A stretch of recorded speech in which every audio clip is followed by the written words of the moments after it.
A viewer left a long comment under one of my recent videos.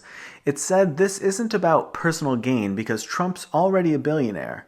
It argued he doesn't need the money and could donate it anyway.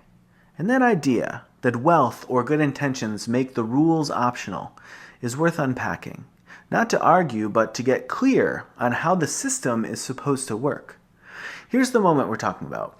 According to the Associated Press and others, President Trump said the federal government owes him a lot of money for past Justice Department investigations, and that any decision would have to go across his desk. Reporting says he's filed 2 administrative claims seeking around $230 million tied to the Russia probe and the Mar-a-Lago documents case, with one claim framing the documents prosecution as malicious. He's also said he'd donate any payout. Maybe.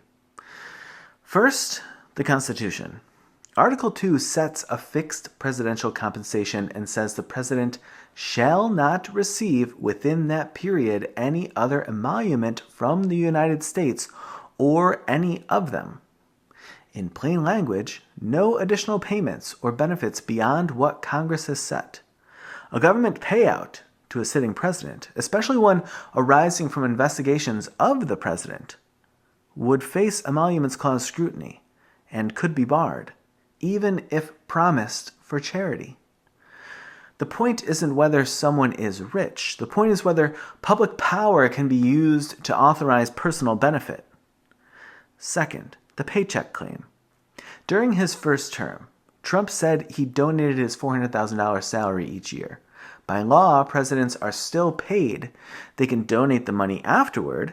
Donation doesn't erase the emoluments question around additional payments beyond the fixed compensation.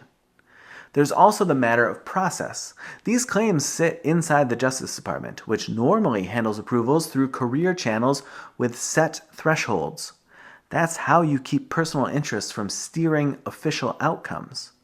When the claimant is also the head of the executive branch and publicly says the decision crosses his desk, the pressure on those guardrails increases, and transparency about who signs what becomes essential.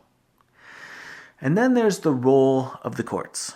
The judiciary doesn't run the executive, but since 1803 it has reviewed whether government actions violate the law. That's judicial review. One of the ways the branches keep each other honest. Madison's reminder in Federalist 51 wasn't poetry, it was a warning. Power needs counterweights. This isn't really about liking or disliking one person. It's about whether the lines that separate personal stake from public duty still hold when it's hardest. If the executive can help decide a payment to the executive, what happens to accountability? What happens to trust? So here's my question. If we only enforce constitutional limits when they inconvenience the other side, do we actually believe in those limits? Or are we just waiting for our turn to ignore them?